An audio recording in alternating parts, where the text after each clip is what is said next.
नमस्कार, स्वागत है आप सभी प्यारे दोस्तों का आपके अपने YouTube चैनल रिया कोचिंग क्लासेस जयपुर में। प्यारे दोस्तों, आज के इस सेशन के दौरान हम लोग जिस नए टॉपिक का अध्ययन करेंगे वो होगा हमारा कक्षा 10 की गणित। और कक्षा 10 की जो गणित है उसके अंतर्गत हम लोग बात करेंगे दोस्तों चैप्टर नंबर 4, जिसमें हम लोग पढ़ेंगे द्विघात समीकरण। तो चलिए बिना विलंब के हम लोग शुरुआत करते हैं आज के हमारे इस नए सेशन की। देखिए बच्चों, जब भी हम लोग द्विघात समीकरण का अध्ययन करते हैं तो सबसे पहले तो हमें इस बात के बारे में जानकारी होनी चाहिए कि द्विघात समीकरण क्या होता है और इससे संबंधित जो प्रश्न है वो हमारे को किस पैटर्न का दिखाई देगा।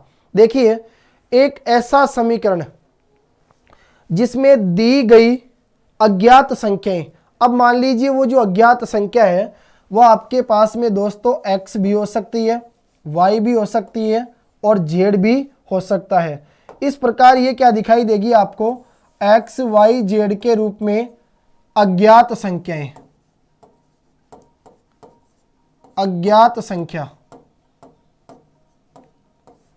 तो मेरे कहने का मतलब ये है दोस्तों कि एक ऐसा समीकरण जिसमें दी गई अज्ञात संख्याओं की जो अधिकतम घातांक है वो क्या हो हमारे पास 2, तो वह क्या कहलाएगा हमारा द्विघात समीकरण।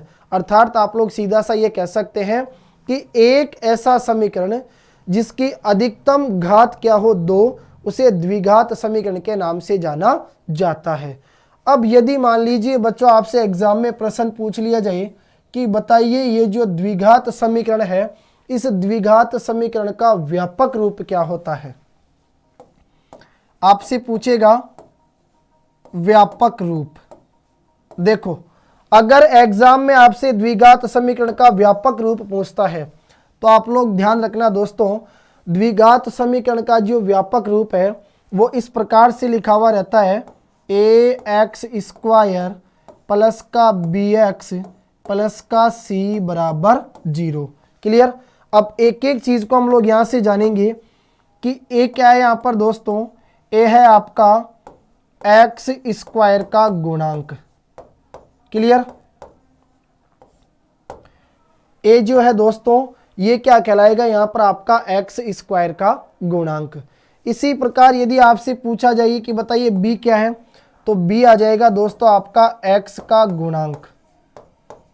क्लियर। b हो गया हमारा x का गुणांक। और इसी प्रकार लास्ट में जो आपको c दिखाई दे रहा है दोस्तों, ये c क्या होगा आपका अचर पद। ठीक है, तो इन बातों का आपको ध्यान रखना है। दूसरी बात आप लोग याद रखना प्रत्येक बच्चा कि यहां a, b और जो c आपको दिखाई दे रहे हैं ये तीनों क्या है दोस्तों हमारी, ये है वास्तविक संख्या। ये आ जाएगी हमारी वास्तविक संख्या। देखो, और एक बात आप लोग हमेशा ध्यान रखना दोस्तों, a जो है वो होगा आपका नॉट इक्वल 0, यानी a का मान कभी भी आपका क्या नहीं होगा, 0 नहीं होगा। तो सबसे पहले हमने पढ़ना प्रारंभ किया चैप्टर नंबर 4, और चैप्टर नंबर 4 का क्या नाम है बच्चों, द्विघात समीकरण। ठीक है, जब भी हम लोग द्विघात समीकरण पढ़ेंगे तो द्विघात समीकरण से संबंधित सबसे पहले हम लोग यही चीज याद रखेंगे कि सर एक ऐसा समीकरण जिसमें दी गई अज्ञात संख्या, अब मान लीजिए यहां बताइए इस पैटर्न के अनुसार जो आपको अज्ञात संख्या दिखाई दे रही है वो कौन सी है आपकी, x। x क्या है यहाँ पर दोस्तों, आपकी अज्ञात संख्या, यानी आप लोग क्या नाम दोगे, चर। x आपका चर है और abc जो है वो क्या आपकी वास्तविक संख्याएं हैं। a का मान कभी भी क्या नहीं होगा, 0 नहीं होगा। a जो है वो कहलाएगा आपका x² का गुणांक, b क्या कहलाएगा आपका x का गुणांक, और लास्ट में जो c आपको दिखाई दे रहा है दोस्तों ये क्या हमारा अचर पद। क्लियर। तो हमने यही पढ़ा कि सर एक ऐसा समीकरण जिसमें दी गई अज्ञात संख्याओं का अधिकतम घातांक क्या हो 2, वो क्या कहलाता है, द्विघात समीकरण के नाम से जाना जाता है। क्लियर।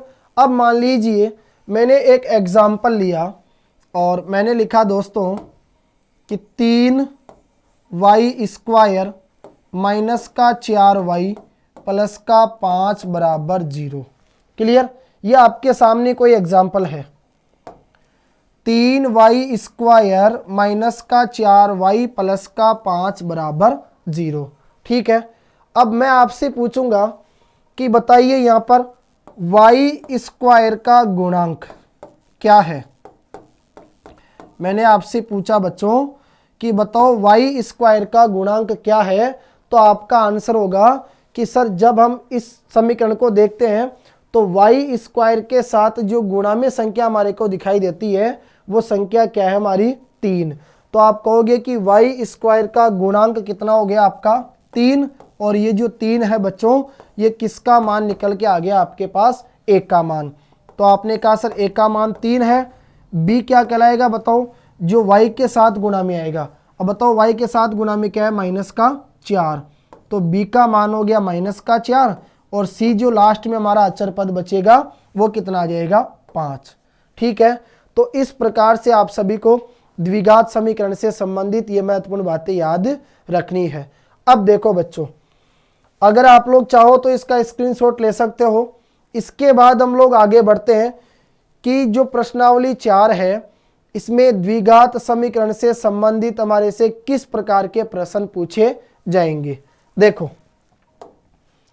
सबसे पहले आपको मिलेगी दोस्तों प्रश्नावली 4.1, और जब प्रश्नावली 4.1 की हम लोग बात करेंगे तो प्रश्नावली 4.1 का जो पहला क्वेश्चन है, ये पहला क्वेश्चन आपसे पूछ रहा है बच्चों कि जांच कीजिए कि क्या निम्न द्विघात समीकरण है। कहने का इसका मतलब ये है दोस्तों कि देखिए जो प्रश्नावली 4.1 का जो पहला क्वेश्चन है इसमें बच्चों आपके सामने टोटल कितने क्वेश्चन है, 8 क्वेश्चन है। अब आपको इन 8 क्वेश्चनों को सोल्व करना है और फिर आपको जांच करके बतानी है कि 8 में से कौन कौन से समीकरण तो द्विघात समीकरण है और कौन कौन से द्विघात समीकरण नहीं है। तो इस बात का आप लोग पता कैसे करोगे, तो ध्यान से सुनना आप लोग मेरी बात। देखो, सबसे पहले तो हम लोग क्या करेंगे, जो प्रश्न हमारा दिया गया है उस प्रश्न को हम लोग सोल्व करेंगे, और जब लास्ट में हम उसको देखेंगे तो ध्यान रखना अगर लास्ट में जो आपका आंसर निकल के आएगा अगर वो आपको ax² plus bx plus c के रूप में अगर नजर आ जाए तो आप लोग कह सकते हो कि वो आपका द्विघात समीकरण होगा, अन्यथा वो आपका द्विघात समीकरण नहीं होगा। सीधा सा याद रखना बच्चों, एक ऐसा समीकरण जिसकी अधिकतम घात यानी ज्यादा से ज्यादा घात क्या हो 2, उसे द्विघात समीकरण के नाम से जाना जाता है। ठीक है। और द्विघात समीकरण का जो व्यापक रूप है वो होता है बच्चों ax² प्लस का bx प्लस का c बराबर 0, जहां x क्या हमारी चर संख्या जो एक अज्ञात संख्या है जिसका मान हमें ज्ञात करना होता है, और abc क्या है हमारी वास्तविक संख्याएं हैं, c क्या कहलाता है हमारा अचर पद कहलाता है। क्लियर। a क्या होता है बच्चों, x² का गुणांक होता है, b क्या होता है x का गुणांक होता है। क्लियर। इसी प्रकार अब देखो, सबसे पहला जो प्रश्न है वो आपके सामने स्क्रीन पे है, और सबसे पहला प्रश्न आपसे पूछ रहा है बच्चों कि x+1 का होल स्क्वायर बराबर 2 ब्रैकेट x माइनस का 3। देखो, इस प्रश्न को हम लोग सोल्व करेंगे और पता करेंगे कि क्या ये एक द्विघात समीकरण है या नहीं है। देखो, एक एक चीज को बिल्कुल बारीक से आपको समझते हुए चलना है, और फिर भी यदि बच्चों किसी भी प्रकार के प्रश्न में कहीं भी आपको दिक्कत आती है तो आप लोग निश्चिंत होकर बिना किसी चिंता के आप लोग अपना जो कमेंट है वो मुझे कमेंट बॉक्स में लिखकर बता सकते हैं। देखो, सबसे पहले आपने देखा बच्चों कि x+1 का होल स्क्वायर बराबर आ गया 2 ब्रैकेट x माइनस का 3। एक बात मैं आपसे पूछना चाह रहा हूं बच्चों, थोड़ा सा आप लोग याद कीजिए, अगर इस x को मैं क्या मानूं a और इस 1 को क्या मान लिया जाए बच्चों b, अगर x को a माने और 1 को हम लोग क्या माने b, तो यहां से हमारे पास बनेगा a प्लस b का होल स्क्वायर। बताओ बना कि नहीं बना। आपने पता किया कि सर अगर x को a माने और 1 को अगर b माने तो यहाँ से निकल के आएगा a प्लस बी का होल स्क्वायर। और बताओ बच्चों a प्लस बी का होल स्क्वायर जो है वो बराबर होता है किसके, a स्क्वायर प्लस का b स्क्वायर प्लस का 2ab। क्लियर। देखो ये फॉर्मूले हैं और इनका है ना आपको निरंतर अभ्यास करते हुए रहना है। एक दो बार अगर आप लोग इनको लिखकर प्रैक्टिस करोगे तो निश्चित रूप से आप सभी को याद हो जाएंगे। ठीक है बच्चों, सिंपल चीजें हैं और ध्यान रखना ऐसे फॉर्मूले हैं जो हमारे दैनिक जीवन में काम आते रहते हैं। यानी जब भी हम लोग बीज गणित पढ़ते हैं तो निश्चित रूप से हमें दोस्तों इन फॉर्मूलों की क्या पड़ती है, आवश्यकता पड़ती है। तो बच्चों मैं सबसे पहले आपसे यही कहूँगा, जो भी फॉर्मूला मैं यहाँ पर आपके सामने लिखूँ उसे आप लोग अपनी नोटबुक में अलग से नोट कीजिए और हमेशा के लिए उसकी प्रैक्टिस करते रहिए। ठीक है। अब देखो, तो आपने पता किया कि सर x प्लस 1 का होल स्क्वायर बन रहा है a प्लस बी का होल स्क्वायर, जो बराबर होता है किसके, a स्क्वायर प्लस का b स्क्वायर प्लस का 2ab के। तो देखो सबसे पहले आएगा a स्क्वायर, यानी ये हो जाएगा दोस्तों हमारा x स्क्वायर प्लस का b स्क्वायर यानी 1 का स्क्वायर प्लस का 2ab। 2 इंटू a का मान आपने रखा x इंटू बी का मान क्या रखा 1। क्लियर। चलो इसके बाद फिर हमने पढ़ा, आगे आया बच्चों देखो 2 ब्रैकेट x माइनस का 3। इसका मतलब ये है, देखो जहां भी ब्रैकेट आता है ना आप लोग समझना ये किसका काम करता है, आपके गुणा का काम करता है। और इसका मतलब ये है कि ब्रैकेट के बाहर क्या आ रहा है बच्चों, 2 आ रहा है, तो इस 2 को आपको क्या करना है, ब्रैकेट के अंदर गुणा करना है। ठीक है। अब 2 को ब्रैकेट के अंदर गुणा करेंगे तो 2 को जैसे x से गुणा किया तो क्या आ गया 2x और ये आ गया माइनस का 3 दूनी 6। क्लियर।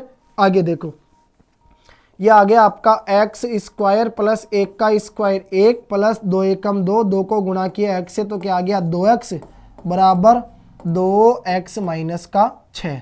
ठीक है। बीच में बराबर का चिन्ह है, बराबर का मतलब होता है दोस्तों दोनों तरफ क्या है, समान है। तो बताइए प्लस के 2x से प्लस का 2x तो क्या हो गया, कट गया। इधर बचा x स्क्वायर प्लस का 1 माइनस के 6 बराबर के इधर आएंगे तो बच्चों हो जाएंगे प्लस के 6, तो सामने क्या बचेगा आपका 0। इसको हम लोग सॉल्व करेंगे, x स्क्वायर प्लस 6 और एक कितना होता है 7 बराबर 0। लास्ट जो फाइनली आंसर है दोस्तों वो आपके सामने निकल के आ जाएगा x स्क्वायर प्लस का 7 बराबर 0। ठीक है।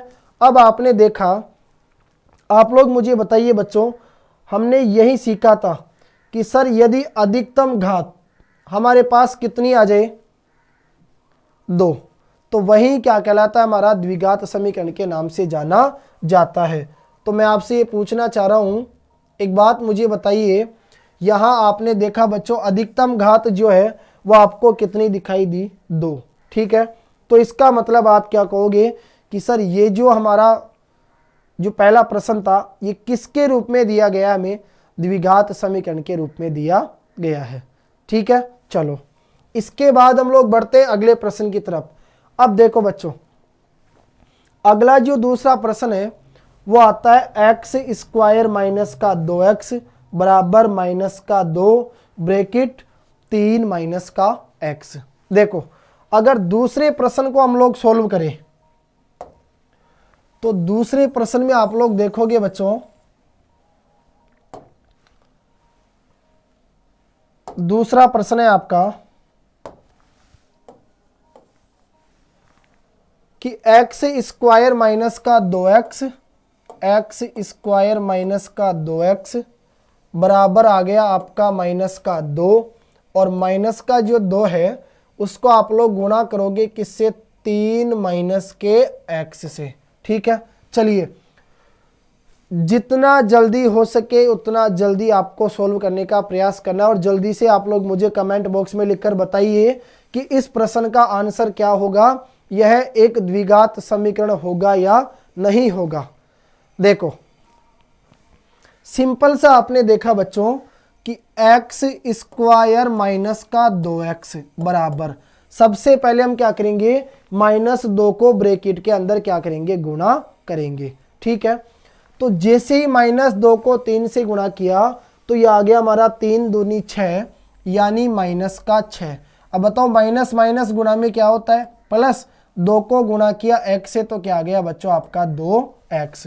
ठीक है, अब हम क्या करेंगे, इनका पक्षांतरण करेंगे। जब भी पक्षांतरण करते हैं तो आप सभी प्यारे बच्चों को मालूम है कि संख्याओं का जो चिन्ह है उसमें क्या हो जाता है, परिवर्तन हो जाता है।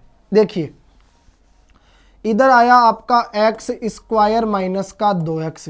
आप लोग मुझे बताइए, प्लस के 2x बराबर के इधर आएंगे तो किसके हो जाएंगे, माइनस के 2x, और माइनस का 6 बराबर के इधर आएगा तो किसका हो जाएगा, प्लस का 6। तो सामने क्या बचेगा आपके पास, 0। एक बार वापस से देखिए, यह आ गया बच्चों आपका एक्स स्क्वायर माइनस का 2x। ठीक है, प्लस का 2x बराबर के इधर आया तो किसका हो गया, माइनस का 2x, और माइनस का 6 बराबर के इधर आया तो किसका हो गया, प्लस का 6। तो सामने आपके पास क्या बचा बच्चों, 0। क्लियर। अब देखो इसको आप लोग सोल्व करोगे तो ये आएगा एक्स स्क्वायर, बताइए माइनस माइनस क्या होता है, प्लस, और आगे चिन्ह किसका आता है बच्चों, माइनस का आता है। तो 2x में 2x आपने जोड़ा तो बताइए क्या आ गया, 4x, और ये आ गया प्लस का 6 बराबर 0। तो जैसे ही आपने इसको देखा तो आपको पता चला कि सर ये जो हमारा समीकरण है ये हमें बताइए किसके रूप में दिखाई दे रहा है। तो आप कहोगे सर ax स्क्वायर प्लस का bx प्लस का c बराबर 0 के रूप में हमें क्या कर रहा है, दिखाई दे रहा है। क्योंकि यदि मैं आपसे पूछूंगा बच्चों कि बताइए यहाँ पर a का मान क्या होगा, तो आप कहोगे कि सर एक्स स्क्वायर के साथ गुणा में कुछ नहीं है, इसका मतलब हम लोग a का मान क्या मान सकते हैं दोस्तों, 1 मान सकते हैं। तो बताओ a का मान क्या हो गया, 1। इसी प्रकार मैं पूछूंगा बताइए b का मान क्या है, आप कहोगे सर b का मान है माइनस का 4, क्योंकि x के साथ गुणा में क्या आ रहा है, माइनस का 4। और मैंने पूछा बताइए c का मान क्या है, तो आप कहोगे सर c का जो मान है वो क्या आ गया हमारा यहाँ पर 6। तो 6 यहाँ पर किसका काम कर रहा है, 6 है आपका दोस्तों कौन सा, अचर पद। ठीक है बच्चों, तो इस प्रकार से हमें क्या करनी है, प्रत्येक क्वेश्चन की यहाँ पर जांच करनी है। अब देखो फर्स्ट क्वेश्चन हमने सॉल्व कर लिया, दूसरा क्वेश्चन भी हमने सॉल्व कर लिया। अब जो ये तीसरा क्वेश्चन है, देखिए एक तो है आपका तीसरा क्वेश्चन, एक है आपका चौथा क्वेश्चन, और एक है बच्चों आपका पांचवा क्वेश्चन। तीनों क्वेश्चन है ना एक जैसे आपको दिखाई दे रहे हैं। इनमें से मैं केवल एक ही प्रश्न को सोल्व कराऊंगा, बाकी 2 प्रश्नों का अभ्यास आपको स्वयं करना है। और कमेंट बॉक्स में आप लोग मुझे लिखकर बताओगे कि यह आपका द्विघात समीकरण होगा या नहीं होगा। देखिए तीसरा क्वेश्चन है, चौथा क्वेश्चन है और पांचवा क्वेश्चन है। इन तीन में से मैं कोई सा भी एक क्वेश्चन आपको सोल्व करा देता हूं। जैसे मान लीजिए हमने ले लिया तीसरा क्वेश्चन। तीसरा क्वेश्चन है आपके सामने x माइनस का 2 ब्रैकेट x प्लस का 1 बराबर है बच्चों x माइनस का 1 ब्रैकेट x प्लस का 3। ठीक है, अब देखिए इसे सॉल्व करेंगे हम लोग। सबसे पहले हमें क्या करना है बच्चों, यहाँ पर ध्यान देना, आपको एक जो ब्रैकेट है उसे क्या करना है, आपको दूसरे ब्रैकेट से गुणा करना है। ठीक है, अब एक ब्रैकेट में आपको 2 पद दिए गए हैं और 2 पदों को क्या करना है, आपको 2 पदों से गुणा करना है। जिनको आता है बहुत अच्छी बात है, लेकिन कई विद्यार्थी ऐसे भी हैं जो गणित विषय के अंदर वीक है, या वो ये चाहते हैं सर हमें बिल्कुल 0 लेवल से सीखना है। तो आप बिल्कुल निश्चिंत होकर आराम से देखिए और मेरे साथ आप लोग जुड़े रहिए, ये चीज़ें आपको धीरे धीरे सीखने को मिलेगी। देखो बच्चों, सबसे पहले हम क्या करेंगे, जो x दिखाई दे रहा है हमें, इस x को पूरे ब्रैकेट से गुणा करेंगे। उसके बाद फिर क्या करेंगे, इस -2 को पूरे ब्रैकेट से गुणा करेंगे। देखिए सबसे पहले आपने क्या किया, x को x से गुणा किया तो क्या आया बच्चों, x स्क्वायर। ठीक है, बताइए x को x से गुणा किया तो क्या आ गया बच्चों, x स्क्वायर। फिर यहाँ किसका चिन्ह आया, प्लस का। अब x को गुणा करेंगे 1 से तो x से कम x। ठीक है, देखो सबसे पहले x को गुणा किया x से तो क्या आ गया बच्चों, आपका x स्क्वायर। फिर आपने क्या किया, x को गुणा किया प्लस के 1 से तो x से कम x। ठीक है, अब क्या करेंगे, माइनस के 2 को गुणा करेंगे, तो माइनस के 2 को x से गुणा किया तो ये आ गया माइनस का 2x। क्लियर। इसी प्रकार आगे देखो, अब हम क्या करेंगे, माइनस के 2 को गुणा करेंगे प्लस के 1 से, तो माइनस प्लस तो क्या हो जाएगा माइनस, और ये आ जाएगा आपका 2 एकम 2। ठीक इसी प्रकार हम क्या करेंगे, इसको आगे सोल्व करेंगे। अब देखो बच्चों, तो आप लोग मुझे बताओ, सबसे पहले बताओ x को किससे गुणा करेंगे, x से, तो क्या आएगा बच्चों हमारा x स्क्वायर। अब यहाँ किसका चिन्ह है, प्लस का। आपने कहा सर x को गुणा करो 3 से, तो क्या आएगा बताओ 3x। ठीक है, यहाँ किसका चिन्ह है, माइनस का। 1 को गुणा किया x से, तो x से कम x, माइनस प्लस क्या होगा माइनस, और ये आ जाएगा आपका 3 एकम 3। क्लियर। उम्मीद करूंगा यहाँ तक आप सभी प्यारे बच्चों को बिल्कुल सही तरीके से समझ में आ रहा होगा। तो एक बार जल्दी से आपको क्या करना है, इस सेशन को अधिक से अधिक शेयर करना है, ताकि जिन बच्चों को आवश्यकता है उन तक ये जरूर पहुंचना चाहिए। और अगर आपको क्लास पसंद आ रही है बच्चों, तो लाइक आपको जरूर करना है, इसमें बिल्कुल भी आपको कंजूसी नहीं करनी है। देखो, अब आपने देखा कि सर बीच में बराबर का चिन्ह है और दोनों तरफ क्या आ रहा है, एक्स स्क्वायर। तो बताओ एक्स स्क्वायर से एक्स स्क्वायर तो क्या हो जाएगा बच्चों, हमारा यहाँ पर कट जाएगा। ठीक है, और फिर आपने सोल्व किया, बताओ प्लस माइनस क्या होता है माइनस, तो x में से 2x आपने घटा दिया, तो क्या बचेगा माइनस का x। ठीक है, इधर बचा माइनस का 2 बराबर, बताओ 3x में से x गया, तो क्या बचेगा बच्चों हमारा 2x, और उधर आ गया माइनस का 3। अब बताइए इसका हम लोग क्या कर देंगे, पक्षांतरण कर देंगे। तो पक्षांतरण करोगे तो आप लोग मुझे बताओ, इधर बराबर में आ रहा है आपका 2x माइनस का 3। ठीक है बच्चों, माइनस का x बराबर के इधर आएगा तो किसका हो जाएगा, प्लस का x। माइनस के 2 बराबर के इधर आएंगे तो किसके हो जाएंगे, प्लस के 2। तो सामने क्या बचेगा आपके पास 0। ठीक है, अब आपने देखा कि 2x में एक और x जोड़ दिया, तो बताओ बच्चों क्या आ गया आपका 3x। ठीक है, ये माइनस का है और ये प्लस का है, तो माइनस प्लस क्या होता है माइनस, 3 में से 2 गए तो क्या बचेगा माइनस का 1, और ये बराबर में क्या आ गया बच्चों आपका 0। तो लास्ट जो फाइनली समीकरण आपके पास निकल के आया वो आया बच्चों 3x माइनस का 1 बराबर 0। अब मैं पूछ रहा हूं, बताइए क्या ये एक द्विघात समीकरण है। तो इसको देखते ही आपके दिमाग में आएगा कि सर यहाँ तो देखिए जो अज्ञात संख्या x है, इसकी घात कुछ भी नहीं दी हुई है। अब घात अगर आपको कुछ भी दी हुई नहीं है, इसका मतलब बच्चों आप कहोगे x की घात क्या है, अधिकतम 1, जबकि हमें अधिकतम घात कितनी चाहिए 2। तो इसका मतलब आप कहोगे कि यह हमारा द्विघात समीकरण नहीं है, क्योंकि ये क्या है बच्चों आपका एक रेखिक समीकरण है। और रेखिक समीकरण उसे कहा जाता है जिसकी अधिकतम यानी ज्यादा से ज्यादा घात क्या होती है, 1 होती है, उसे रेखिक समीकरण के नाम से जाना जाता है। तो आप कहोगे सर ये हमारा द्विघात समीकरण नहीं हो सकता, क्योंकि ये क्या है एक रेखिक समीकरण है। क्यों, क्योंकि इसकी अधिकतम घात 2 नहीं है। ठीक है बच्चों, तो जिस प्रकार से देखिए मैंने तीसरे क्वेश्चन को सोल्व किया है, उसी प्रकार से आपको क्या करना है, इस चौथे और पांचवें क्वेश्चन को सोल्व करना है। ठीक है बच्चों, छठा क्वेश्चन देखो, छठा क्वेश्चन जब आप लोग सोल्व करोगे तो एक्स स्क्वायर प्लस का 3x प्लस का 1 बराबर क्या है, x माइनस 2 का होल स्क्वायर। आपको खुद को इसकी प्रैक्टिस करनी है। और लेकिन फिर अगर प्रैक्टिस के बाद में भी आपको किसी भी प्रश्न में दिक्कत आती है तो आप लोग मुझे जरूर बताइएगा। मैं फिर अगला जो हमारा सेशन होगा उसके दौरान हम लोग क्या कर देंगे, उन क्वेश्चनों का सॉल्यूशन करेंगे। तो देखो बच्चों, जब छठे क्वेश्चन को आप लोग सोल्व करोगे तो किस प्रकार से आपको सोल्व करना है मैं आपको यही बता रहा हूं, प्रैक्टिस आप लोग खुद कीजिए। देखो एक्स स्क्वायर प्लस का 3x प्लस का 1, यह आपका ऐसे कैसे आ जाएगा, इसको आपको बिल्कुल भी छेड़ने की आवश्यकता नहीं है। ठीक है, फिर आ रहा है x माइनस 2 का होल स्क्वायर। तो यहां आपका फॉर्मूला लग जाएगा बच्चों कौन सा, a माइनस बी का होल स्क्वायर।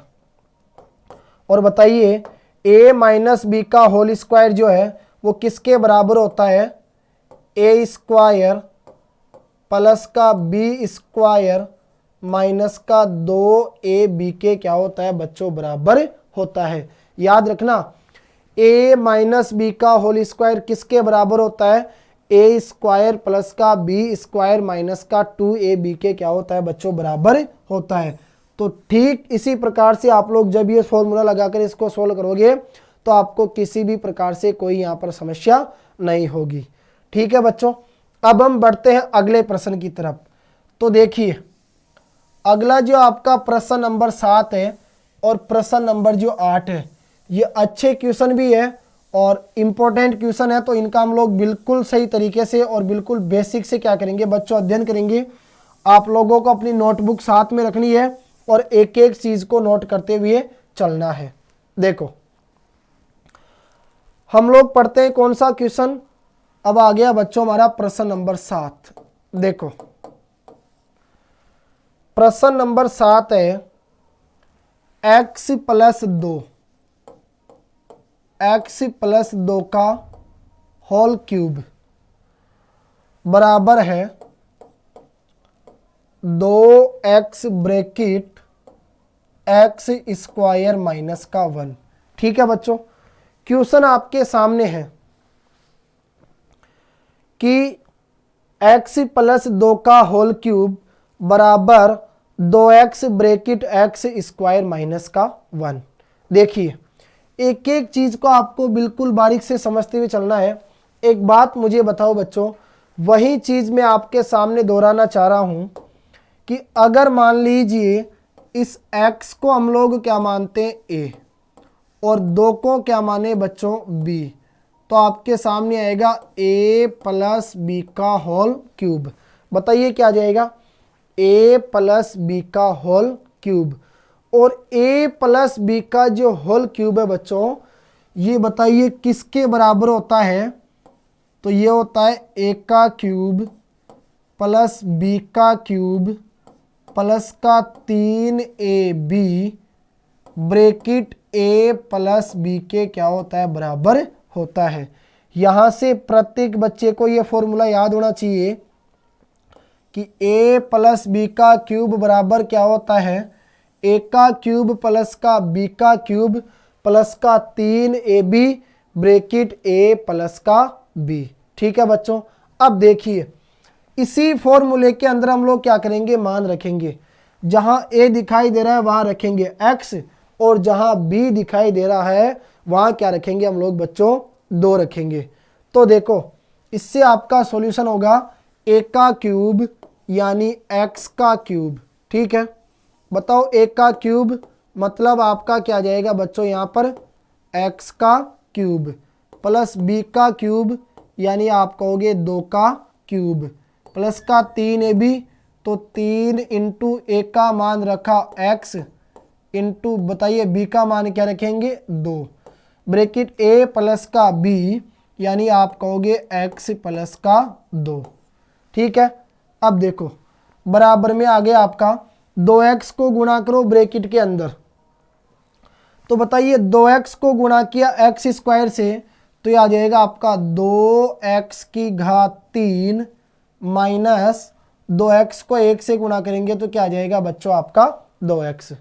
ठीक है, अब देखो इसे हमने सोल्व किया x की घात 3 प्लस 2 की घात 3। इसका मतलब है कि 2 को कितनी बार लिखकर गुणा करना है? आपको 3 बार लिखकर गुणा करना है।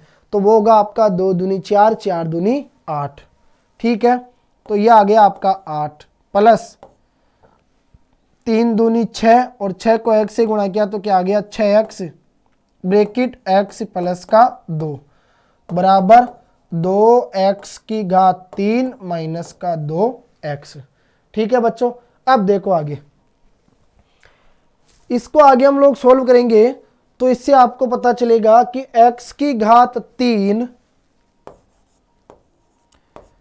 प्लस 8 प्लस देखो 6x को करेंगे ब्रैकेट के अंदर गुणा, तो 6x को x से गुणा किया तो 6x स्क्वायर प्लस 6 दूनी 12x बराबर 2x की घात 3 माइनस का 2x।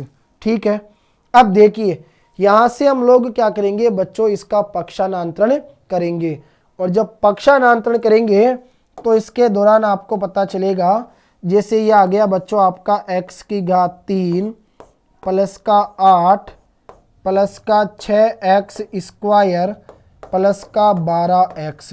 देखिए 2x की घात 3 प्लस की है बराबर की इधर आएगी तो बच्चों किसकी हो जाएगी, माइनस का 2x की घात 3। माइनस के 2x बराबर के इधर आएंगे तो किसकी हो जाएंगे, प्लस के 2x। बताइए बराबर में क्या बचेगा आपका, 0। ठीक है, आपने देखा बच्चों x की घात 3 और माइनस का 2x की घात 3। एक बात बताइए, x की घात 3 में से माइनस का 2x की घात 3 गया, इसका मतलब क्या बचेगा, माइनस x की घात 3। बिल्कुल भी कंफ्यूजन नहीं होना, सिंपल चीज है, आप लोग बिल्कुल ध्यान से समझते हुए चलिए बच्चों।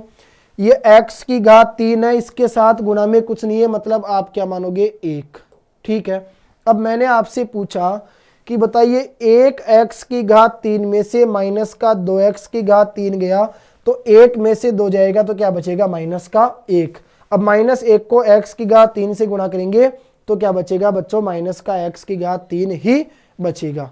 ठीक है, चलो तो यह आ गया माइनस x की घात 3। अब इसी प्रकार देखो आगे क्या बच रहा है आपका, प्लस का 6x स्क्वायर। ठीक है, फिर देखो प्लस का 12x है और प्लस का 2x है, तो 12x में 2x जोड़े तो यह आ गया प्लस का 14x।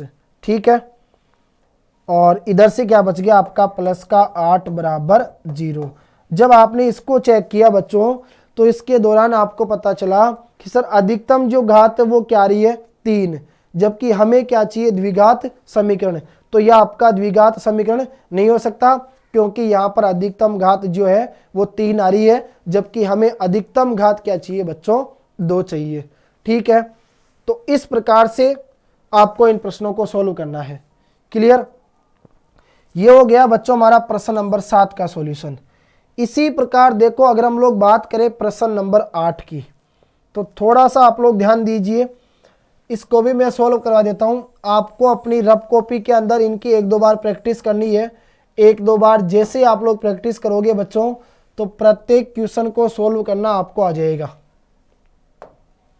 चलो अब हम बात करते हैं, बताओ कौन से प्रश्न की, प्रश्न नंबर हमारा आ गया 8। देखो बच्चों प्रश्न नंबर 8 है आपका, x की घात 3 माइनस का 4x स्क्वायर माइनस का x प्लस का 1।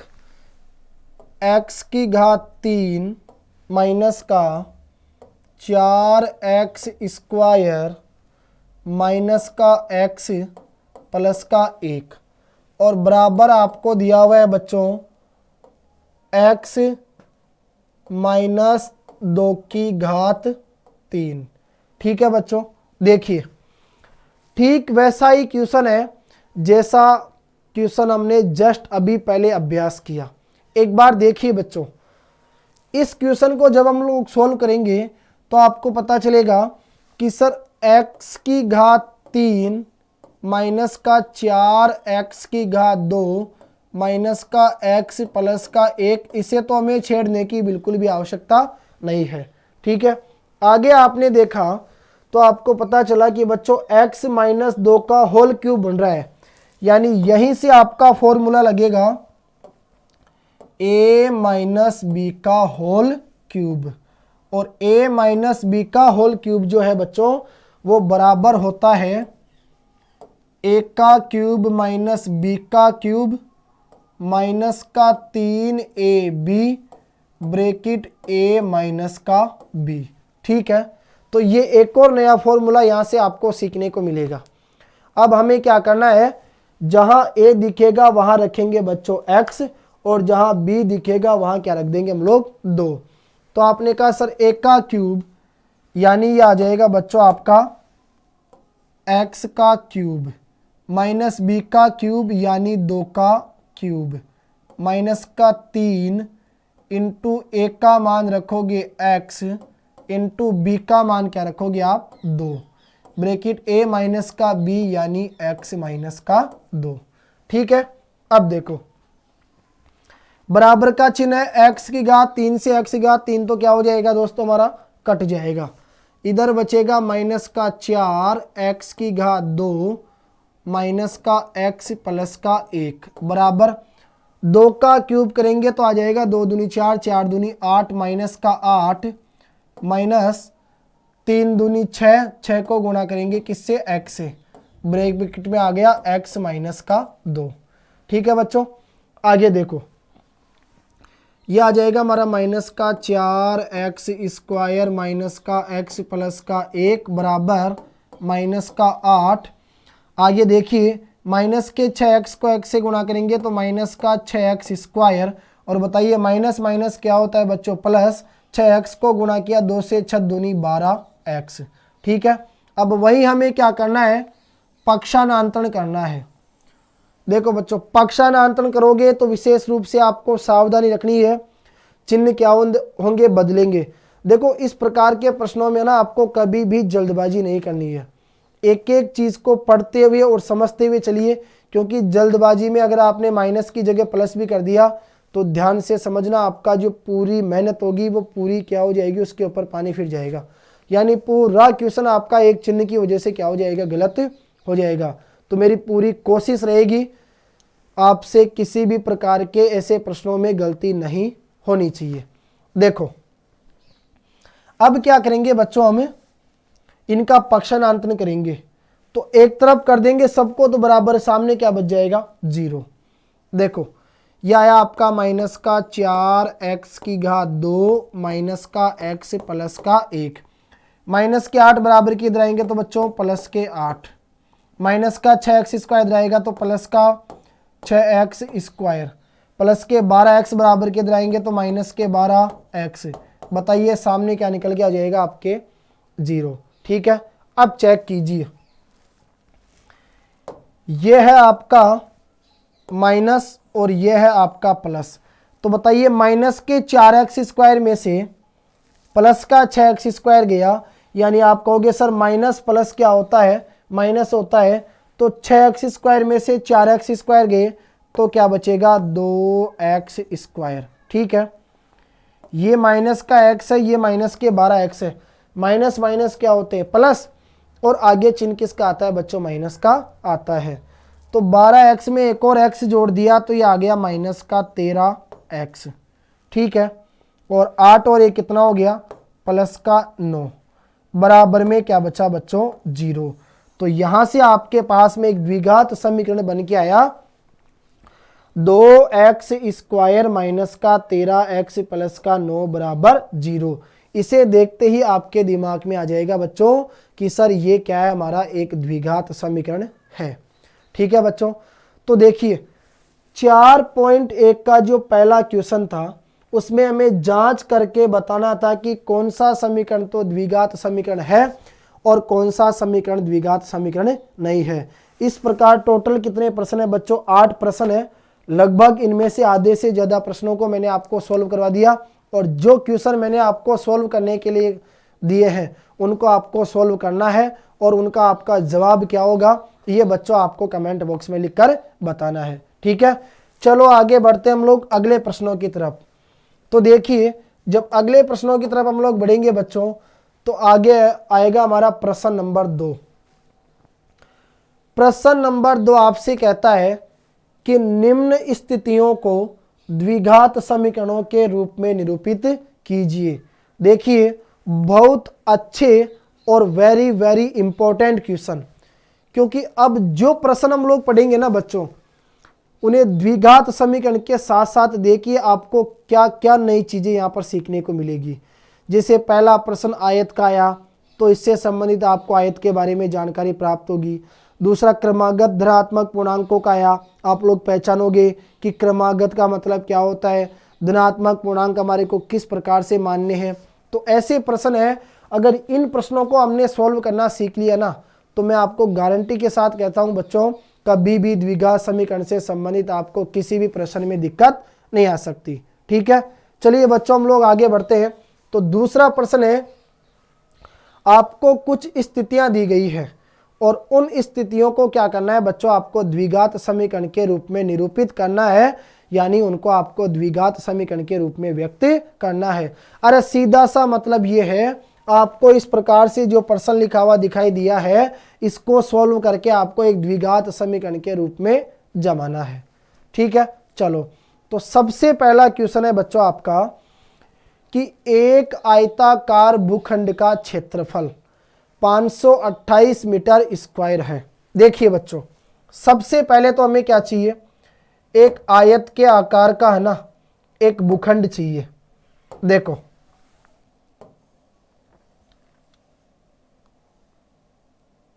चलो, यह आ गया बच्चों हमारा एक आयताकार भूखंड।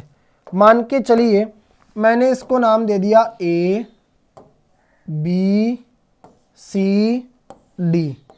ये क्या है बच्चों हमारा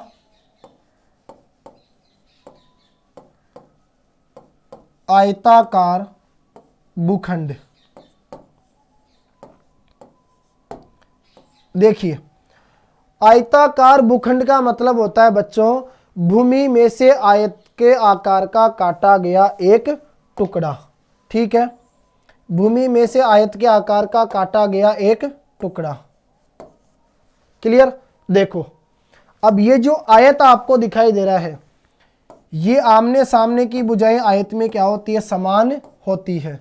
यह है आपकी लंबाई और यह आ जाएगी बच्चों आपकी चौड़ाई।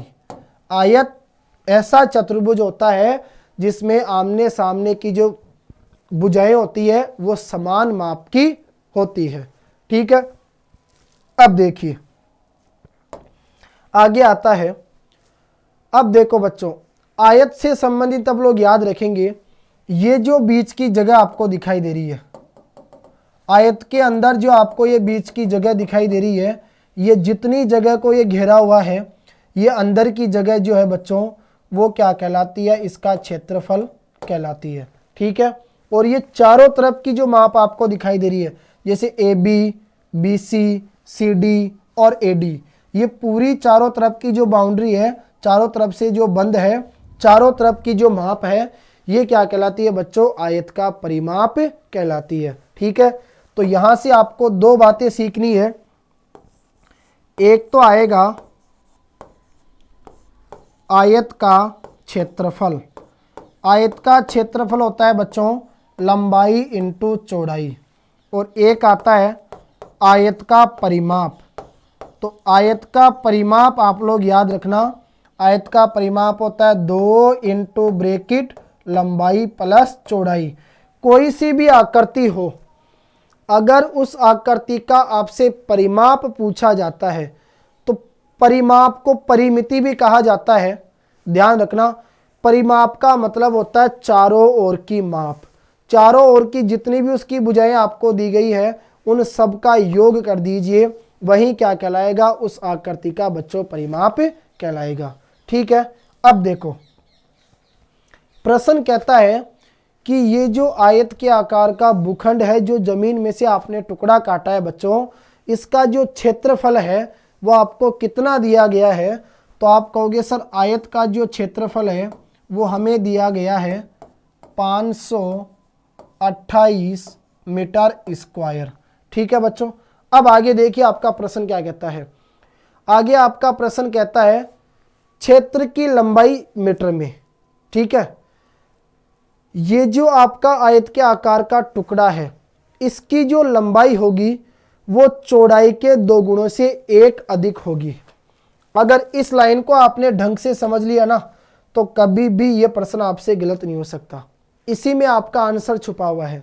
देखो ये जो आयत के आकार का क्षेत्र है, इसकी जो लंबाई होगी ना वो चौड़ाई के 2 गुणे से 1 अधिक होगी। एक बात मुझे बताइए, लंबाई कब आएगी बच्चों, जब चौड़ाई को 2 गुना करोगे और 2 गुना करके जब उसमें 1 जोड़ोगे तो वह आपको क्या प्राप्त हो जाएगी, इस आयताकार भूखंड की लंबाई प्राप्त हो जाएगी। मैंने आपसे कहा कि बच्चों आप लोग मुझे बता सकते हो क्या, इस आयताकार भूखंड की चौड़ाई क्या है।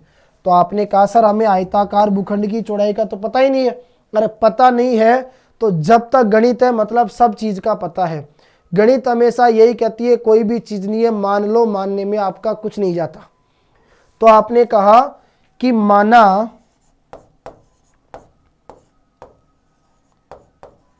आयताकार भूखंड की चौड़ाई, माना आयताकार भूखंड की चौड़ाई x मीटर है। एक बात मुझे बताओ बच्चों, अगर आयत के आकार की भूखंड की चौड़ाई आपने x मीटर मान ली, तो प्रश्न की कंडीशन के अनुसार अगर हम लोग चलते हैं तो लंबाई जो है वो कब प्राप्त होती है, जब चौड़ाई को 2 से गुणा करते हैं। तो 2 से गुणा कर दो किसको, चौड़ाई को, और वो कहता ना 1 अधिक है, इसका मतलब प्लस क्या कर दो 1। अगर कम कहता तो -1 करते। अधिक के लिए बच्चों प्लस का चिन्ह आता है और कम के लिए माइनस का चिन्ह आता है। तो इसका मतलब यह हुआ कि इस आयताकार भूखंड की जो लंबाई आएगी बच्चों, वो आपकी चौड़ाई के 2 गुणे से 1 क्या आएगी, अधिक यानी ज्यादा आएगी। तो यहां से लंबाई आपको प्राप्त हो जाएगी 2x प्लस का 1। ठीक है, यह आ गई बच्चों आपकी लंबाई। अब प्रश्न आपसे कहता है हमें भूखंड की लंबाई और चौड़ाई ज्ञात करनी है। देखो सीधी सी बात है, प्रसन्नता निम्न स्थितियों को द्विघात समीकरण के रूप में क्या करना है, आपको निरूपित करना है। मुझे बताइए बच्चों, आयत के आकार का जो भूखंड है उसका क्षेत्रफल आपको 528 मीटर स्क्वायर दिया गया है, और प्रश्न ने आपसे कहा कि ये जो आयताकार भूखंड है इसकी जो लंबाई होगी ना, वो चौड़ाई के 2 गुणे से 1 अधिक होगी। तो चौड़ाई का आपको पता नहीं था, चौड़ाई को आपने क्या माना बच्चों, x मीटर। चौड़ाई को अगर x मीटर मान लिया और चौड़ाई को जब 2 से गुणा करके हमने 1 जोड़ा, तो बताओ हमें क्या प्राप्त हुई बच्चों, उसकी लंबाई प्राप्त हुई। ठीक है, अब लंबाई चौड़ाई आ गई, आपको चाहिए बच्चों आयत का क्षेत्रफल, और आयत का क्षेत्रफल क्या होता है, लंबाई इंटू चौड़ाई। तो लंबाई बताओ कितनी थी, 2x प्लस का 1। ठीक है, अब इस लंबाई को गुणा कर दो किससे, चौड़ाई से, जो आपने क्या मानी थी x। तो लंबाई गुणा चौड़ाई बराबर क्या होगा, आयत का क्षेत्रफल, जो प्रश्न में कितना दिया गया था आपको, 528 मीटर स्क्वायर।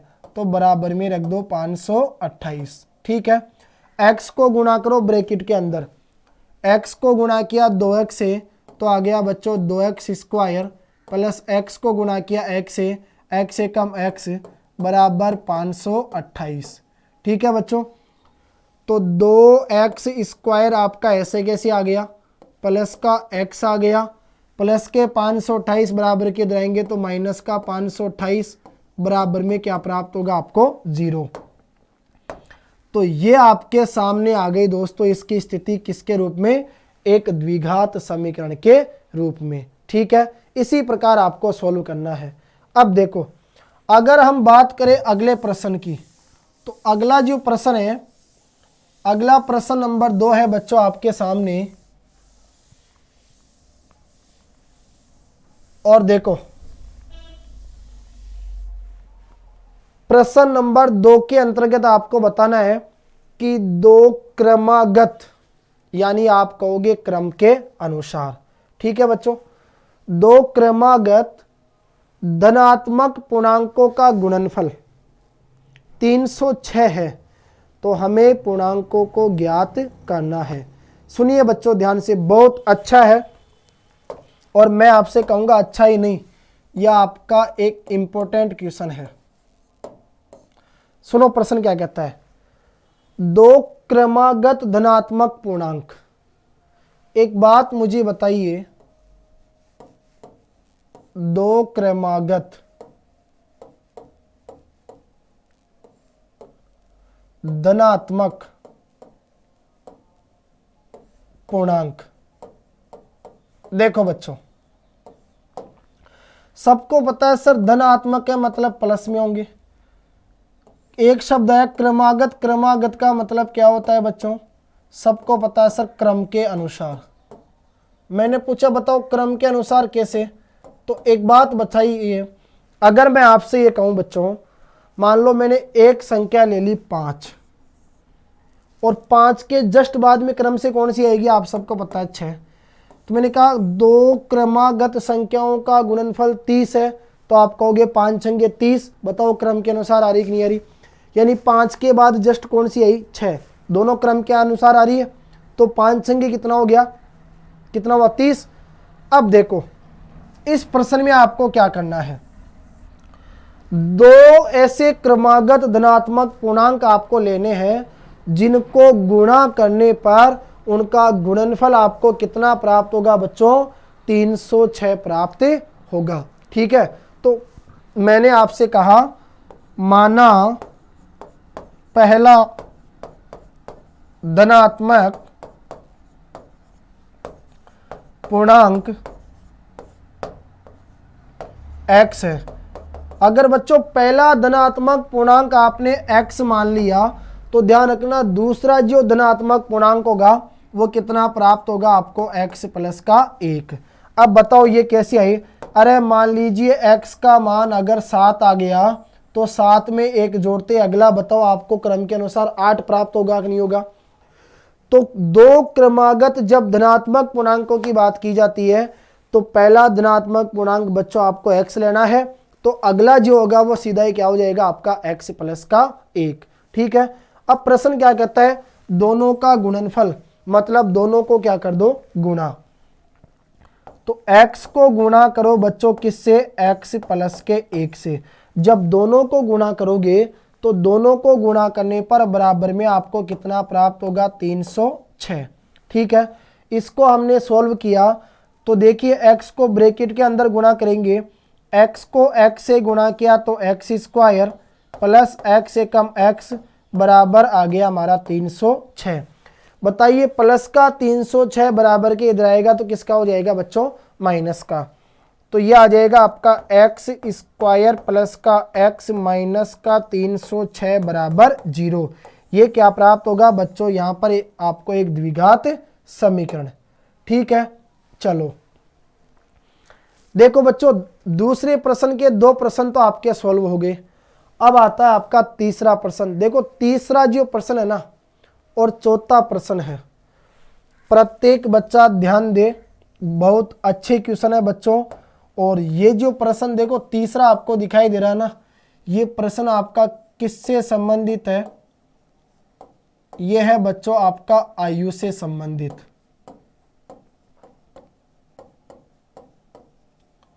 आयु संबंधी प्रश्न है आपका। सुनो ध्यान से, एक एक चीज को बिल्कुल बारीकी से आपको समझते हुए चलना है। समय जरूर लूंगा लेकिन वादा करता हूं एक एक चीज आपको सिखा कर जाऊंगा। देखिए रोहन की मां उससे 26 वर्ष बड़ी है। एक बात बताओ बच्चों, रोहन है, एक तो कौन चाहिए बताओ हमें, रोहन। ठीक है, एक तो आ गया रोहन, एक तरफ क्या आ गई बताओ, रोहन की मां। क्लियर, चलो अब बात आती है कि रोहन की जो मां है वो उससे यानी किससे, रोहन से 26 वर्ष बड़ी है। अगर मान लो आज रोहन 10 वर्ष का है, अगर आज रोहन 10 वर्ष का है तो 10 में 26 जोड़ो, 36 वर्ष की कौन होगी, रोहन की माँ। ठीक है, रोहन की माँ उससे 26 वर्ष बड़ी है, उनकी जो आयु है उसका गुणनफल, जब उनकी आयु को हम लोग गुणा करेंगे तो अब से, अब जो शब्द आया है ना बच्चों, ये जो अब शब्द आपको दिखाई दे रहा है, ये अब शब्द किसके लिए आया है, वर्तमान के लिए। किसके लिए आया बताओ, वर्तमान के लिए। अब से कितने वर्ष के बाद, 3 वर्ष के बाद इन दोनों की आयु को अगर हम लोग गुणा करेंगे तो वो हमें कितना प्राप्त होगा, 360। तो हमें बताना है रोहन की वर्तमान आयु क्या होगी। एक बार फिर ध्यान से सुन लीजिए आप लोग, अब शब्द किसको लेकर आया, वर्तमान को लेकर। ध्यान रखना बच्चों, जब भी आपसे आयु संबंधी प्रश्न पूछे जाते हैं तो वर्तमान आयु का आपको निर्धारण करते हुए चलना है। क्योंकि ध्यान रखना, अगर वर्तमान आयु आपने ज्ञात कर ली ना तो आगे का पूछेगा तो जोड़ देना और पीछे का अगर पूछेगा तो घटा देना। देखो बच्चों, सिंपल सा क्वेश्चन है, बहुत अच्छी चीज आप सीखोगे। ध्यान से सुनो। आपको चाहिए ना रोहन की वर्तमान आयु। मैं आपसे ये कहूं कि माना रोहन की वर्तमान आयु,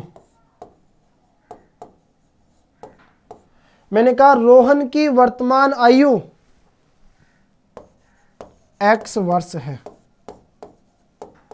ठीक है बच्चों, एक बात मुझे बताओ रे, अगर रोहन आज x वर्ष का है तो आप सबको पता है कि सर रोहन की जो माँ होगी ना वो रोहन से 26 वर्ष बड़ी होगी। आज अगर रोहन x साल का है तो रोहन की माँ होगी बच्चों x प्लस 26 वर्ष की। रोहन से कितने वर्ष बड़ी? 26 वर्ष बड़ी। आपसे प्रश्न पूछा गया अब से यानी वर्तमान से, अब से 3 वर्ष के पश्चात।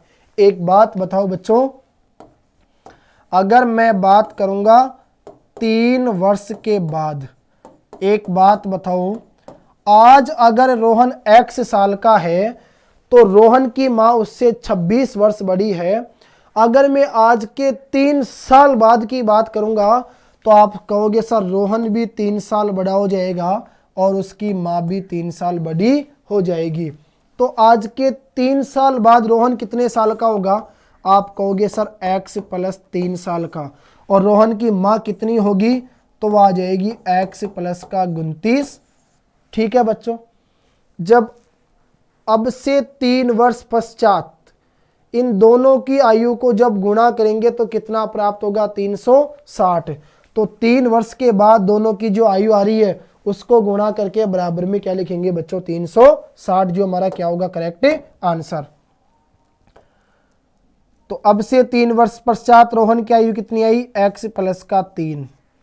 और अब से 3 वर्ष पश्चात रोहन की माँ की आयु कितनी आई? x प्लस का 29। दोनों को गुणा करेंगे बराबर में कितना प्राप्त होगा हमें? 360। ठीक है बच्चों, इसको सॉल्व करो। x को x से गुणा किया तो आ गया x स्क्वायर, प्लस x को गुणा किया 29 से तो आ गया 29x, प्लस 3 को गुणा किया x से तो आ गया 3x। अब 29 को गुणा करेंगे बच्चों किससे? 3 से। तो 9 तिया 27 का 7 हासिल 2, 3 दूनी 6 2 8, कितना आ गया आपका? 87 बराबर 360। ठीक है बच्चों, अब देखो इधर आ गया आपका x स्क्वायर प्लस 29x में 3x आपने जोड़ा तो यह आ गया दोस्तों आपका 32x। यह आया प्लस का 87, प्लस के 360 बराबर के इधर आएंगे तो माइनस के 360, तो सामने क्या बच जाएगा बच्चों आपके पास? 0। ठीक है, अब देखो यह आ गया हमारा x स्क्वायर प्लस का 32x। अब देखो प्लस माइनस क्या होगा? माइनस। तो जो 360 है इस 360 में से कितने घटा देंगे बच्चों? 87। 10 में से 7 गया तो 3, और इधर 15 में से 8 गए तो 7, ये बचेगा आपका 273। संख्या माइनस की बड़ी है तो यह आ जाएगा माइनस का 273 बराबर 0। तो द्विघात समीकरण आपको प्राप्त होगा बच्चों x स्क्वायर प्लस का 32x माइनस का 273 बराबर 0। ठीक है, अब देखो आगे बढ़ते हैं हम लोग प्रश्न नंबर 4 की तरफ। प्रश्न नंबर 4 आया दोस्तों किससे संबंधित? एक रेलगाड़ी 480 किलोमीटर की समान दूरी से। बहुत अच्छा प्रश्न है बच्चों। देखो 4 प्रश्न जो आपने पढ़े ना, इन 4 प्रश्नों का सबसे बड़ा फायदा तो मैं आपको बता दूं कि चारों प्रश्न आपने पढ़े हैं डिफरेंट प्रकार के। पहला प्रश्न आपने पढ़ा आयत से संबंधित, आपको आयत को लेकर जानकारी हुई। दूसरा पढ़ा आपने क्रमागत धनात्मक पूर्णांकों को लेकर, आपको उनसे संबंधित जानकारी प्राप्त हुई। तीसरा प्रश्न आया बच्चों आपका आयु संबंधी, आयु को लेकर, तो आपको इस प्रकार के प्रश्नों से संबंधित जानकारी प्राप्त हुई कि वर्तमान आयु का हमें ध्यान रखना है। बाद का पूछेगा तो जोड़ेंगे, पहले का पूछेगा तो घटाएंगे। ठीक है, अब आया बच्चों आपका प्रश्न चाल, दूरी और समय को लेकर। थोड़ा सा हम लोग है ना इस प्रश्न को सॉल्व करने से पहले इनका जो संबंध है उसको जानना चाहेंगे। एक तो आती है बच्चों चाल। चाल को आप लोग क्या कह सकते हो, गति। ये तो आ गई आपकी स्पीड। ठीक है, चाल। एक आती है आपकी दूरी, जिसको कहा जाता है डिस्टेंस।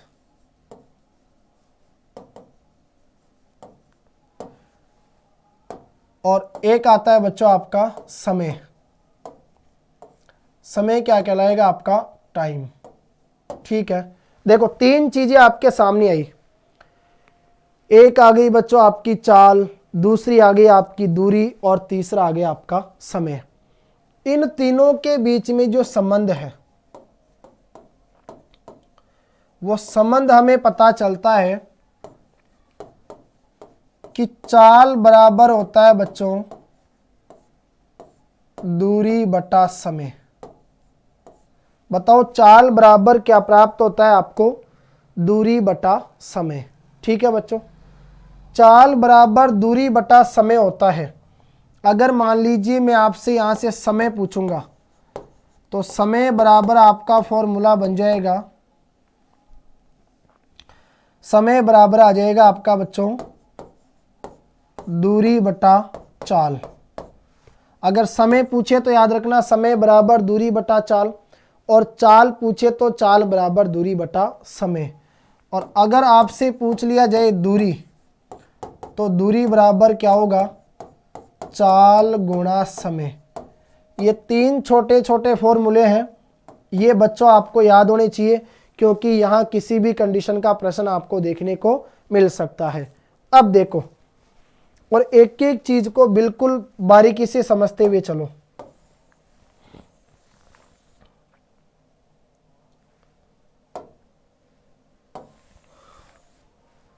सुनो ध्यान से, देखो यह आ गया हमारा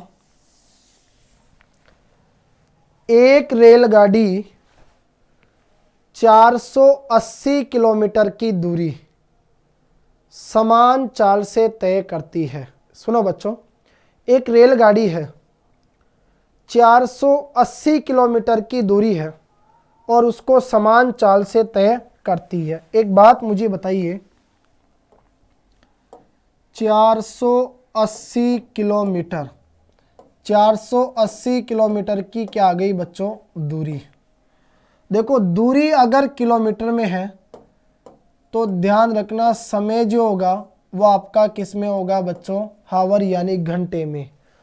और अगर दूरी अगर आपकी मीटर में आ जाए तो समय आपका बताओ किस में आता है, यहाँ पर सेकंड में आता है। इन चीज़ों का आप लोग याद रखना। अगर दूरी किलोमीटर में आ गई मतलब समय जो होगा वो आपका घंटे में आएगा, और अगर दूरी मीटर में आ गई तो समय जो होगा वो आपका किस में आएगा बच्चों, सेकंड में आएगा। इन चीज़ों का हम लोग ध्यान रखेंगे, क्योंकि प्रश्न में कंडीशन को चेंज करके हमारे से पूछा जा सकता है, तो उन्हें इस प्रकार से बदलना हमें आना चाहिए। देखो फिर आपने देखा एक रेलगाड़ी 480 किलोमीटर की दूरी समान चाल से तय करती है। एक बात आप लोग मुझे बताइए, रेलगाड़ी दूरी तय करती है 480 किलोमीटर और वो समान चाल से तय करती है, लेकिन वो जिस चाल से यानी जिस स्पीड से वो दूरी तय करती है, क्या वो स्पीड आपको पता है? तो आपका जवाब होगा नहीं। तो मैंने कहा माना रेलगाड़ी की समान चाल x किलोमीटर प्रति हावर है। ठीक है, मान लीजिए मैंने आपसे क्या कहा कि मैंने कहा बच्चों माना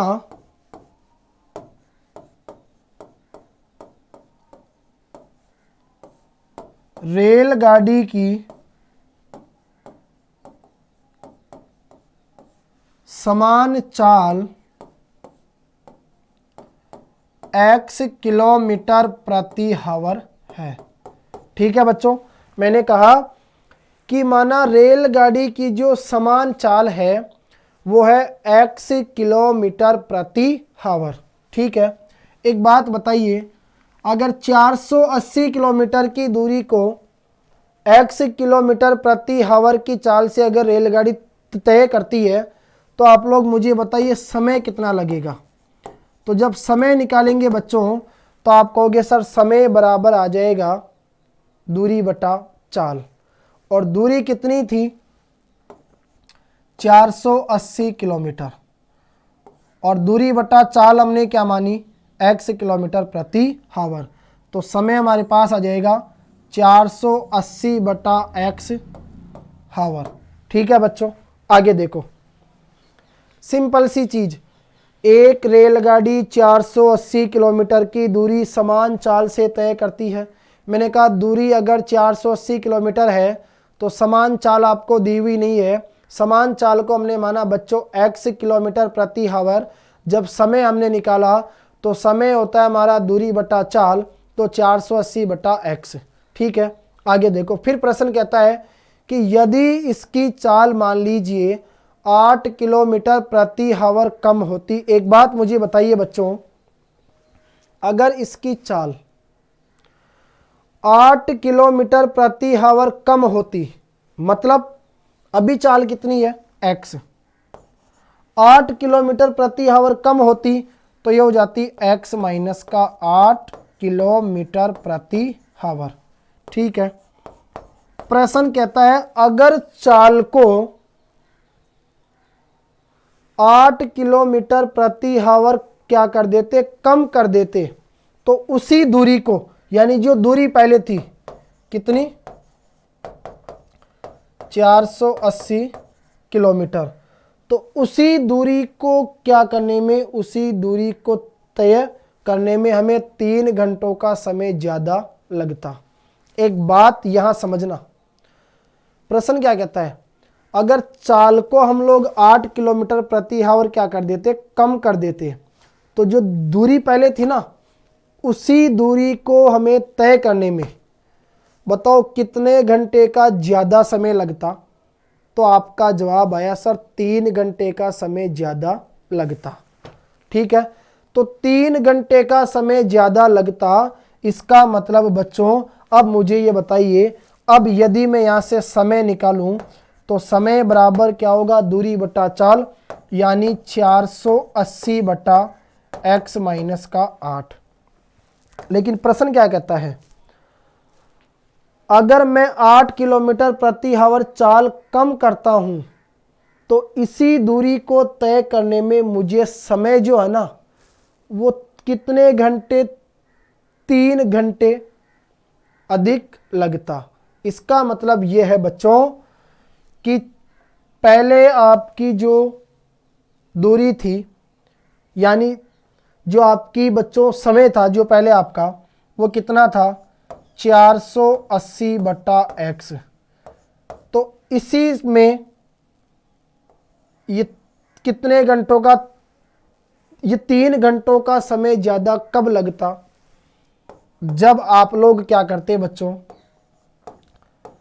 8 किलोमीटर प्रति हावर चाल को क्या कर देते, कम कर देते। ठीक है, ये कंडीशन है ना, ये आपको समझ में आ जानी चाहिए बस। इसका मतलब ये है, एक बार फिर बता रहा हूं मैं आपको, एक रेलगाड़ी है 480 किलोमीटर की दूरी है, समान चाल से तय करती है। दूरी 480 किलोमीटर है, चाल आपको पता नहीं है, आपने माना x किलोमीटर। मैंने कहा बच्चों समय निकालो, तो समय बराबर आया दूरी बटा चाल, आपने कहा सर 480 बटा x। ठीक है, फिर प्रश्न कहता है कि अगर मान लो भाई हम लोग 8 किलोमीटर प्रति आवर की चाल को कम कर देते हैं तो हमें 3 घंटों का समय ज़्यादा लगता है उसी दूरी को तय करने में जितनी दूरी हमने पहले तय की थी। तो जितना समय पहले आपके पास में आया था, अगर उस समय में 3 घंटे जोड़ दोगे तो वो किसके बराबर आ जाएगा, जो समय आपको 8 किलोमीटर प्रति हावर कम करने पर मिलेगा उसके क्या आ जाएगा, बराबर आ जाएगा। ठीक है, अब इसको अगर हम लोग सॉल्व करेंगे बच्चों तो देखो ये 3 आ गया, 3 बराबर है 480 बटा x माइनस का 8, प्लस का 480 बटा x बराबर किधर जाएगा, तो माइनस का 480 बटा x। ठीक है, देखो इसको सॉल्व करेंगे तो ये आएगा बच्चों कितना, 3 बराबर 480 को गुणा किया x से तो 480x माइनस 480 को गुणा कर देंगे x माइनस के 8 से, ठीक है, और नीचे वाली को नीचे वाली से गुणा कर देंगे तो x माइनस का जो 8 है वो किससे गुणा हो जाएगा, हमारा x से, ठीक है। देखो थोड़ा सा इसको सोल्व करने के लिए हमें जगह चाहिए। देखो बच्चों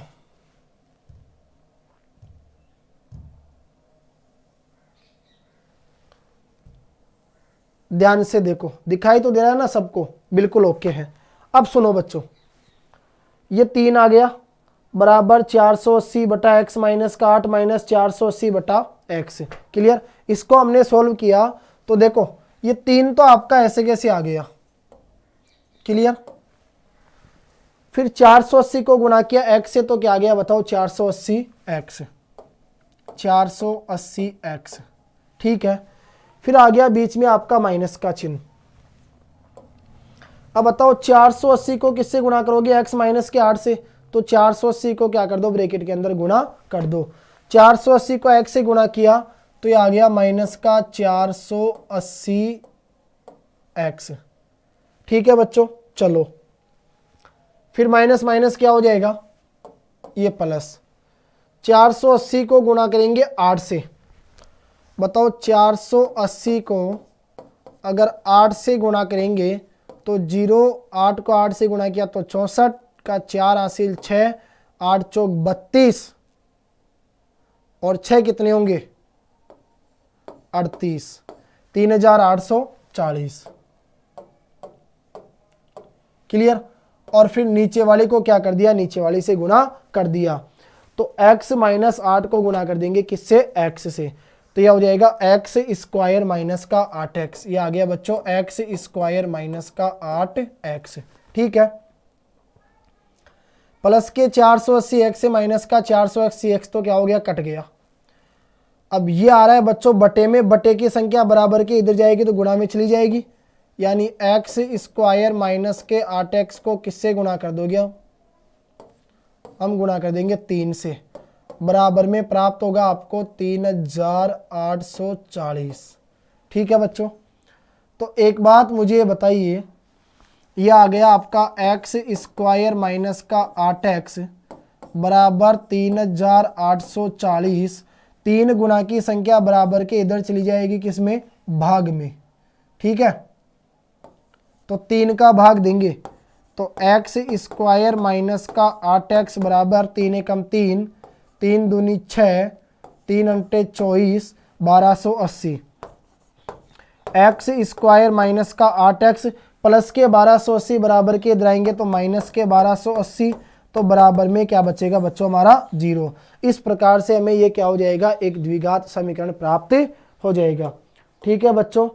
तो इस प्रकार आज का जो हमारा पहला सेशन हुआ उसके अंदर हमने क्या पढ़ा बच्चों, हमने गणित का एक चैप्टर नंबर 4 प्रारंभ किया और उसमें हमने पढ़ा द्विघात समीकरण के बारे में। जो प्रश्नावली 4.1 थी उसका आज हमने संपूर्ण क्या किया, अध्ययन किया। अगली जो हमारी क्लास होगी बच्चों उसके अंतर्गत हम लोग पढ़ेंगे 4.2। तो तब तक के लिए आप सभी प्यारे दोस्तों को जय हिंद, जय भारत।